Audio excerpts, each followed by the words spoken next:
She was thrown out to die in the freezing storm. Alone in the darkness, shivering on the side of an empty highway, she had already stopped hoping that someone would stop. And no one did. Cars sped past, their drivers not even turning their heads. But then, through the blizzard, headlights pierced the night, and a car door suddenly swung open. A man in a military jacket stepped forward, and couldn't believe what he saw. What happened next would shock even those who thought they had seen it all. But let's start from the beginning. A blizzard raged over Montana's desolate hills, turning the world into a white silence. The wind howled like an enraged beast, hurling icy needles into the darkness. The highway was empty. No one in their right mind would risk driving on a night like this. But right there, by the roadside, lost in winter's cold indifference, she lay. A German shepherd, her fur coated in ice, her paws stiff with frost. Her breath was faint, barely visible in the ghostly glow of a distant streetlight. Her once bright eyes had turned glassy, staring into the void. She couldn't move. Alone. Abandoned. Freezing on the edge of a world that didn't care. One chance. One moment. One decision. In the distance, the low rumble of an engine broke the silence. A truck emerged from the snowy darkness. Headlights sliced through the storm, illuminating her motionless body. The vehicle sped down the road, tires hissing against the ice. The driver never even slowed down. The headlights disappeared beyond the horizon, along with her last hope. The cold seeped deeper into her bones. Her breaths grew shallower, just a little longer, and it would all be over. But then, another light flickered in the distance. A black Jeep. It moved fast, but as it neared, it suddenly slowed. Its headlights lingered on her small, freezing form in the snow. Tires crunched as the vehicle pulled onto the shoulder. Silence. The door creaked open, and a man stepped out.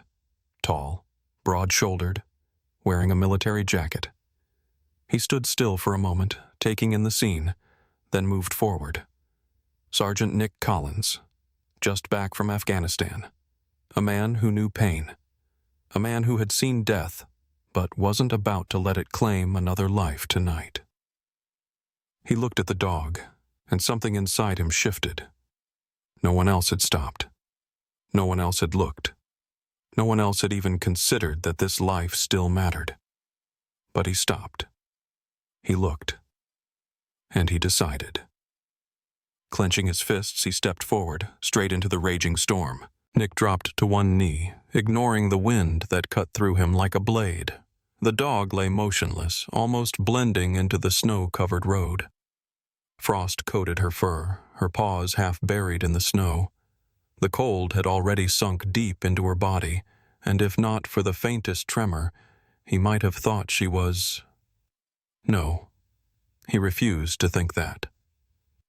Carefully, he reached out and ran his hand along her side, bracing for the worst. For a second, his heart clenched. Too cold, too still. But then, the slightest movement. She was breathing. Shallow, ragged breaths lifted her thin ribs. Damn, girl, you're in bad shape. Nick's voice came out rough, nearly swallowed by the wind. He expected her to flinch, to jerk away, maybe even try to run, but she didn't even open her eyes. And yet, as if she heard him, she stirred, ever so slightly. Her eyes slowly cracked open, but they held nothing. Only dull pain and fear. She didn't know who he was. She didn't know why he was here. And maybe she no longer believed in being saved. No, you're not dying. Not tonight. She hadn't gotten here on her own. Nick looked around. No houses, no cars, not a single soul in sight. She hadn't run away. Someone had dumped her here. In the distance, tire tracks stretched out, already vanishing beneath the falling snow. It had happened recently. Someone had simply opened a door and tossed her out to die. A fire of rage ignited in Nick's chest, hot and choking. He had seen a lot of shit, seen enemies betray their own, seen men leave the wounded behind because there wasn't time.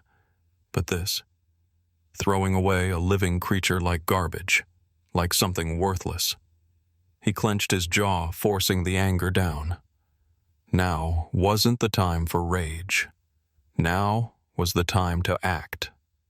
Nick yanked off his jacket, its thick fabric still holding the warmth of his body. Carefully, with the same precision he'd used treating wounded soldiers, he slipped one arm under the dog's frozen body and wrapped her in the jacket with the other. She was too light.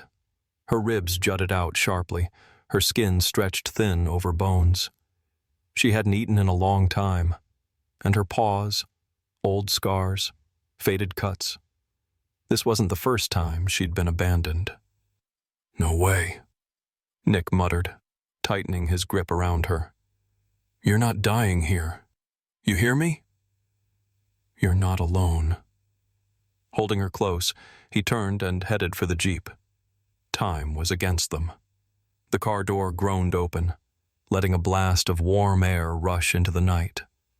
Nick carefully placed the dog on the passenger seat, trying not to jostle her. "You're okay," he murmured, cranking the heat up. "You're safe now." She didn't react.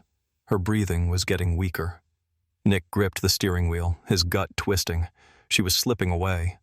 He grabbed another jacket, draping it over her like a makeshift shelter. "Come on, sweetheart, stay with me." She closed her eyes. Her breath hitched. "No, not now." "Hey!" He gave her a gentle shake. "Stay awake. You hear me?" She didn't move. Nick's heart dropped. "Don't you dare!" he growled, his voice sharp. "Hold on!" He slammed his foot on the gas. The engine roared, tires skidding over the ice before the Jeep shot forward. He had no idea how much time she had left, but he knew one thing. He had to make it. The snow thickened, swallowing the road in a white haze. The headlights cut through the dark, but visibility was dropping fast. Nick clenched his jaw. "Just a little longer, girl. Stay with me." Somewhere ahead, hidden in the frozen hills, was a chance, and he was going to take it. The thin line between life and death. The Jeep's engine roared, its tires skidding across the icy road, but Nick didn't care.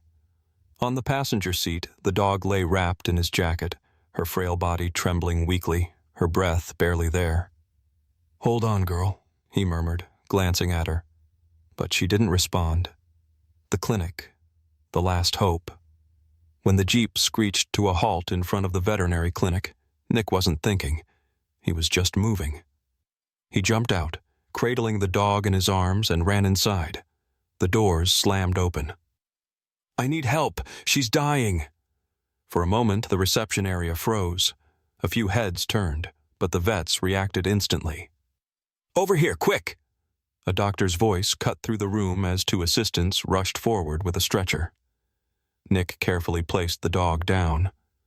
"She's barely breathing," he forced out, his heart hammering in his chest. "We'll do everything we can," the doctor assured him before disappearing behind the operating room doors. The hours of waiting silence. Nick stood by the entrance, unsure what to do with himself. He wasn't used to being powerless. For years, he had always done something, made decisions, protected, struck first. But now, nothing was in his hands. Clenching his jaw, he sank onto a stiff chair in the corner, crossing his arms. The clock on the wall ticked steadily, each second dragging out like an eternity. He couldn't just sit here. Memories surfaced. Bo, his partner, the burning Afghan sun, the dry wind kicking up dust. Beside him, Bo, his military dog, loyal, strong, trained to save lives. Bo always sensed danger before anyone else. He would alert them to an ambush. He had saved Nick more times than he could count. But that day, They had been caught in an ambush. Nick had been hit. The bullets had torn too close, knocking him down, the world spinning around him. Bo had stayed. He hadn't run. He had shielded him. By the time Nick came to, Bo was already... Nick clenched his fists. He had lost him. Bo had given his life for him, and now, another dog, abandoned, hurt, nearly dead. But she still had a chance. He would not let history repeat itself. The verdict. The door finally opened. Nick shot to his feet so fast his chair scraped against the floor. The doctor stepped out, drying his hands with a towel. "She's going to live." Nick's chest rose with a sharp breath of relief. "But..." The doctor hesitated, watching him closely. "She needs a home." Nick blinked. His heart, still racing, suddenly stilled. He turned his gaze to the side. On the stretcher, wrapped in a warm blanket, she lay. The eyes that had once been empty and full of fear now looked straight at him. And in them, something painfully familiar. He had seen those eyes before, not here, not in this clinic, but there, on the burning sands of Afghanistan. A quiet click sounded deep inside him, an invisible thread pulling tight between him and this dog, as if fate had decided to give them both a second chance. A new home, a new fear. The drive home took over an hour. On the passenger seat, wrapped in an old army blanket, lay Skye. She wasn't asleep. Her eyes, still not fully alive but no longer empty, stared straight ahead, as if she couldn't believe this was real, as if she couldn't believe she hadn't been abandoned again. When Nick pulled up in front of his house, she didn't move. He opened the door, but Skye made no attempt to step out. She just watched. Nick didn't rush her. "You're home," he said, his voice softer than he was used to. A full minute passed before Skye slowly, cautiously, placed one paw on the ground, then another. She hesitated, glanced back at him. Nick nodded. She took another step and entered the house. But her body was tense, her legs trembling. She didn't believe this was forever. The road to trust. The first night was rough. Nick left Skye in the living room, laying out a blanket on the floor. She didn't lie down, didn't curl up. She just sat there, unblinking, watching his every move. Eyes that never slept. Nick stretched out on the couch, knowing he wouldn't be able to sleep either. He knew this feeling well. In Afghanistan, he had been the same. When every creak, every noise made his body lock up, ready for an attack that could come at any moment. Skye was waiting to be thrown out again. Waiting for the warmth, the food, to be temporary. Waiting to wake up back in the snow. But the next morning, she was still here, and the next, and the next. The first week, she barely ate. She wouldn't let him touch her. She never barked, never whined, as if she didn't exist at all. Nick didn't push. He left food near her, drank his coffee in the kitchen, glancing at her but never invading her space. At night, when he closed his eyes, he knew. She still wasn't sleeping. But after 2 weeks, she took the first step. She simply walked over and lay beside him. No words, no sound. But Nick knew. This was important. Skye begins to live. Weeks passed. One day, Nick stepped into the backyard and noticed something different. Skye wasn't standing in the corner, warily watching him. She was running, leaving paw prints in the snow, chasing sparrows, wagging her tail. She was alive. Every day, the fear faded. Every day, Nick saw the change. She started waiting for him by the door. She let him touch her fur. And then one day, she barked, for no reason. But to Nick, it was the most important sound in the world. She wasn't afraid to be heard anymore. What he didn't know was that soon, her voice would save his life. The unbelievable twist. It happened at night. A cold, quiet night, when nothing seemed out of place. But Nick woke up. He didn't know why, until he heard it. A low, menacing growl. It came from the darkness. Nick sat up fast. Skye stood by the window. Her eyes glowed in the reflection of the glass. A chill ran down his spine.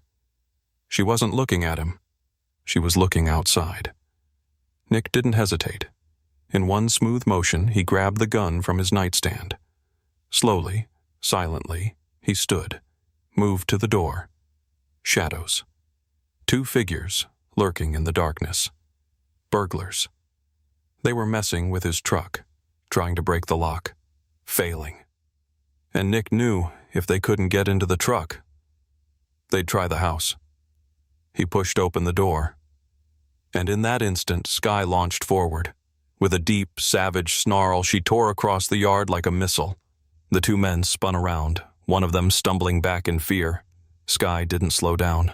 Her instincts kicked in perfectly. A fierce, threatening bark shattered the night. She was coming for them, fast, powerful, lethal. One of the burglars screamed, the other bolted. Nick stepped forward, gripping his gun. "One more step, and I shoot," he said, voice deadly calm. But he didn't have to. Skye stopped just at the gate, still growling into the night. But the threat was gone. They had disappeared. More than just a dog. Nick slowly dropped to one knee. His breathing steadied, the adrenaline fading, leaving only one thing behind. Realization. Skye turned to look at him. She wasn't afraid. She had done what she was meant to do. She had saved him. Just like Bo once had. A sharp ache clenched in his chest, warm and painful all at once. He ran a hand over her head, feeling her slowly relax beneath his touch. "You're my hero, girl," he whispered. Skye leaned into him, pressing her nose against his shoulder. Nick closed his eyes, and for the first time in a long, long time, he understood. Some rescues aren't coincidences.